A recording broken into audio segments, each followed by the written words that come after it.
करताना सतरांजा उचलणारा भिकारचोट मी नेता नाही. माझ्यासाठी नेता बाबासाहेब, माझ्यासाठी आदर्श बाबासाहेब, माझ्यासाठी प्रखरता शिवाजी महाराज. तरी तुमच्या डोक्यात वाटलं असं कधीतरी मी एखादा रुमाल घेतला गळ्यात कार्यक्रम केला तर ज्या सभेत मी आलो तिथून वीट फेकून आणायची. तू म्हणलं होतं ना मी बाबासाहेब विकणार नाही. अनेक लोकांनी बाबासाहेब भाषणात विकले.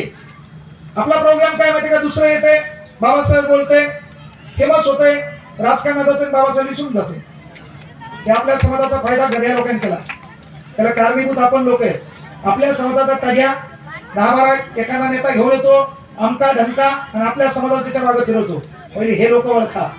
तर वामन दादा कडे छान वाक्य म्हणले, संघटना हजार झाल्या, नेते हजार झाली, कुणा आपली म्हणावी चेहरे आधार झाली, तू पाहिलेली स्वप्न पूर्ण झाली तर कारे, भीमा तुझ्या मताची माणसं आज मेली तर कारे. आपले माणसं जागे करणं गरजेचे. आणि टाळ्या तुम्हाला वाजवल्या नाही, विचार मंचासाठी एकदा फक्त बायां टाळ्या वाजवा, माईच्या नाही तर झोपेत माणसाला टाळी येत ना म्हणून काही अंतर्गत काय बोलून गेला. जे झोपले ते टाळी वाजव, 2 मिनिटं पुन्हा झोप असं म्हणायचं. बाई 2च टाळ्या वाजवून झोप बापा जराशी, म्हटलं डोकं दाबा तिचं.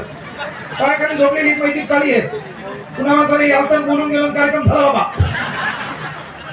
काय का नाही सुधाकर भाऊ पुन्हा म्हणशील सर काय बोलायचं.